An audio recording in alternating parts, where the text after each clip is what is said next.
I grew up in Oregon, right on the cold, dismal edge of the Pacific Ocean. 15 minutes in any direction would take you to a beach, an open expanse of sand dunes, a national or state park, or one of about a dozen permanent lakes. For years, every summer we'd go to a family friend's house to use their lakefront property and their dock. Looking back, it doesn't seem like much, but I can remember spending countless hours there swimming, kayaking, paddleboarding, and snorkeling. When I was 12 years old, I refused to go again. I hated the lake. I hated that house. I had nightmares for years and never explained to anyone why it happened. I still don't like to talk about it. Whenever I do, I feel like I can smell that lake again. People don't realize, but lakes are dirty places. Animals piss and shit and die in them. All kinds of plants rot on the surface. People dump their garbage. There's so much water that stays clear that people think that it's clean. It's not. All the lakes I've been to have a certain smell, like they're not totally pure. This lake, my lake, slowly developed a smell like death. That sounds dramatic. It's not like you could just sniff the air and think, that's death. No one would have gone to the lake if it had been like that. It was just a subtle thing that you caught a whiff of once, and then it was gone. Maybe you looked around for a dead fish or squirrel or something, and then you forgot about it. I probably only noticed it getting worse because on most days, I was there from sunup to sundown. The dock our friends owned was a simple hand-built thing that involved styrofoam and treated 2x4s. A few times it had come loose from the rope that held it and had drifted across the lake. It sat sandwiched between two bigger and more impressive boathouses. As you faced the lake from the shore, the boathouse on the right was freshly painted bright red and housed a small white fishing boat. A simple pulley system allowed the boat to be lifted out of the water while it was stored in the majority of the year when it wasn't being used. We never saw inside the boathouse on the left, and we also never saw anyone use it. It was made of plywood that had once been painted dark green, though the years of weather had warped the edges of the wood and it had shed about half its paint. That summer when I was 12, it disappeared, and we all assumed that it had just been torn down so that it wouldn't be such an eyesore. That summer was the first one that I got really into snorkeling. I had explored the surface of the lake many times before in a boat, but that summer, I got to see a whole other world hidden below the surface. My friends and I caught salamanders, built things out of cinder blocks on the sandy bottom, and found everything from fishing lures and golf balls to pieces of old boats and docks from the past. As you might have guessed, the lake was pretty small, but it was frighteningly deep.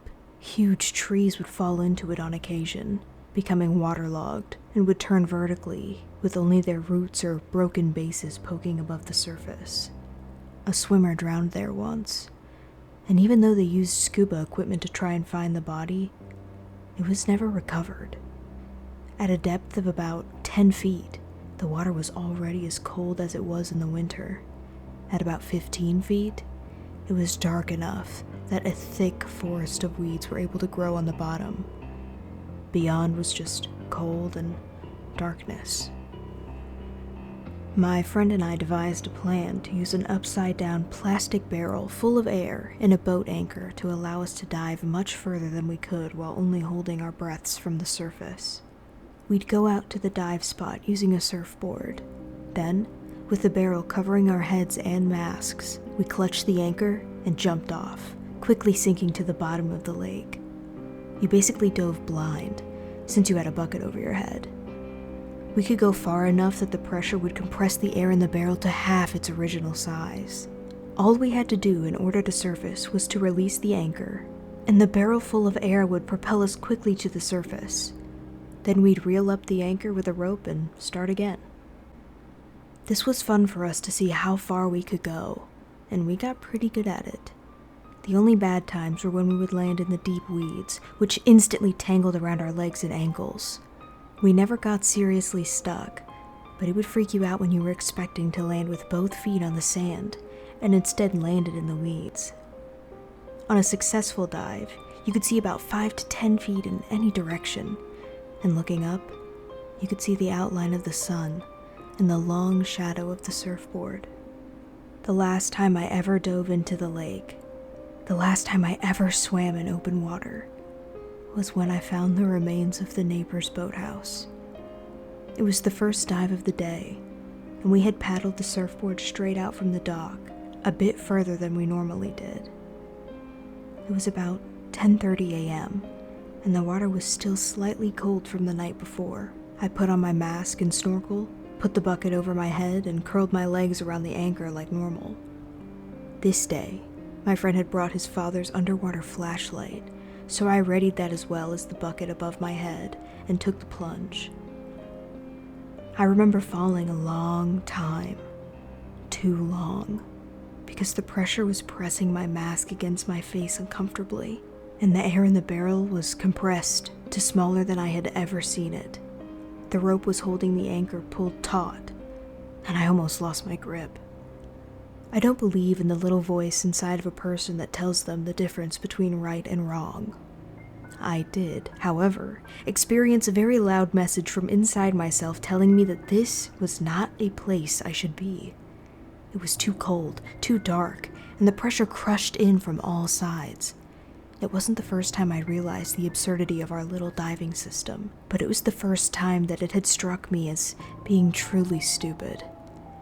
My body gave me the message loud and clear that I was an idiot, but my curiosity ultimately won out. Just a quick peek. I lifted the barrel above my head, and I got my first sight of how deep I'd come. I was suspended on the rope between a gradient of gray-green above me to only blackness below. If I could have looked at myself from the outside, I'm sure I'd have resembled a worm on a hook. I had to let go of the barrel with one hand in order to grab the flashlight tucked into my swim trunks. The air in the bucket strained to float up, and the container tipped at a dangerous angle, but the bubble of air, being so compressed, stayed intact. I clicked on the flashlight, shining it down right in front of me. The thin beam of harsh white light sprung into existence like a camera flash. And what I saw there? People. Pale faces through thick, motionless black hair staring up at me from inside the remains of that old green boathouse, flipped upside down or fallen apart. They were there, right below me. I screamed and dropped the flashlight at the same time as I kicked off from the anchor. The barrel started pulling me up to the surface faster and faster.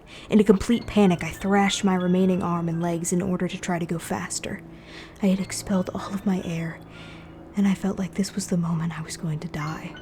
I felt sure that they were right behind me, their pale hands inches from my ankles. From one moment to the next felt like an eternity. The end of the rope fell past me. 10 more feet. 9. 8. Fire in my empty lungs.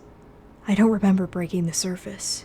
I do, however, remember being at the top of the surfboard, alternately breathing so hard that I couldn't cry, and crying so hard that I couldn't take a breath as my friend pushed me to shore. Once I reached dry land, I left without looking back. I felt then that it was so crazy that I couldn't tell him, or my parents, or anyone.